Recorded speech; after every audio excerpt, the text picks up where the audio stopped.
राधिका के सामने सुजाता ने बोला, दिव्यम को मैं अब हमेशा के लिए घर छोड़कर जा रही हूँ। अब मैं वृद्धि आश्रम के अंदर रहना चाहती हूँ। राधिका सोचती है, फिर से नया नाटक शुरू हो गया है। जी प्यारे दोस्तों, दंगल टीवी के सबसे लोकप्रिय धारावाहिक बीसाई मन अति सुंदर अहाय के आने वाले एपिसोड्स बेहद दिलचस्प और रोमांचक होने वाले हैं। आगे क्या होगा यह जानने से पहले अगर आपने अभी तक हमारे वीडियो को लाइक नहीं किया है और चैनल को सब्सक्राइब नहीं किया है तो कृपया कर लें।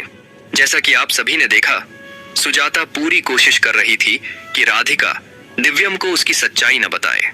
सुजाता को डर था कि राधिका यह बता देगी कि कैसे उसने दिव्यम को पानी में जहर मिलाकर मारने की कोशिश की थी। लेकिन दोस्तों, ऐसा नहीं है। हमारी राधिका तो दिव्यम को एक बड़ी खुशखबरी देना चाहती है। वह प्रेग्नेंट है और मां बनने वाली है। पिछली बार जब लड्डू का जन्म हुआ था तब वह दिव्यम को यह खुशी नहीं दे पाई थी, इसलिए इस बार वह सबसे पहले दिव्यम को ही बताना चाहती थी। लेकिन सुजाता के दिमाग में तो कुछ और ही चल रहा है। उसे लग रहा है कि राधिका उसकी करतूतों का पर्दाफाश कर देगी। जब राधिका बाहर जाती है तो सुजाता उसका पीछा करती है ताकि वह दिव्यम को कुछ बता न सके। राधिका दिव्यम से बात करने ही वाली होती है कि दिव्यम को अचानक कोई अर्जेंट काम आ जाता है और वह यह कहकर चला जाता है, मैं आता हूँ। ठीक इसी समय सुजाता एक कुल्हाड़ी उठा लेती है और राधिका पर वार करने की कोशिश करती है, लेकिन राधिका उसे पकड़ लेती है और गुस्से में कहती है, यह क्या कर रही हो तुम? मुझे पता है कि तुम मुझे पसंद नहीं करती, लेकिन मेरे साथ जान से मत खेलो। यह सुनकर सुजाता घबरा जाती है और सफाई देने लगती है, नहीं नहीं, ऐसा नहीं है, मैं तो आपको बचा रही थी। लेकिन दोस्तों, राधिका अच्छी तरह समझ चुकी है कि सुजाता ही उनके रास्ते में रोड़ा बन रही है।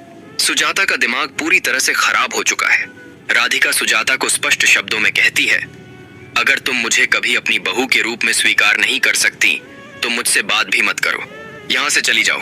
यह कहकर राधिका वहां से चली जाती है और लड्डू के पास पहुंचती है। राधिका लड्डू से कहती है, चलो मैं तुम्हारी ड्राइंग बनाने में मदद कर देती हूँ।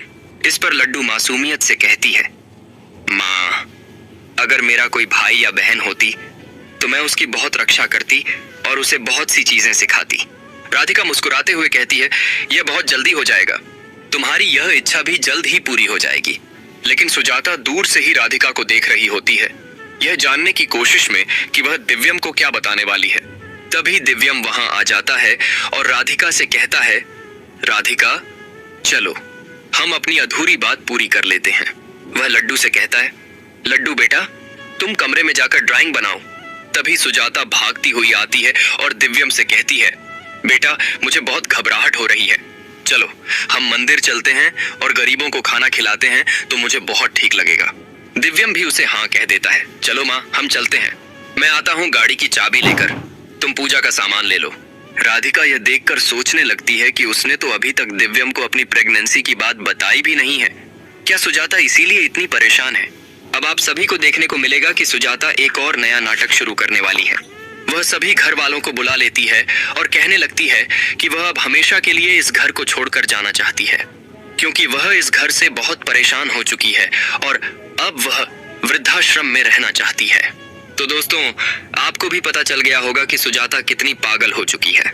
उसे बिल्कुल भी अंदाजा नहीं है कि राधिका दिव्यम को कोई दूसरी बात, एक खुशखबरी बताना चाहती है। उसे यह समझ नहीं आ रहा कि राधिका की बात कितनी महत्वपूर्ण है। दोस्तों, ऐसी ही ताजा अपडेट्स जानने के लिए आप हमारे वीडियो को लाइक कर सकते हैं और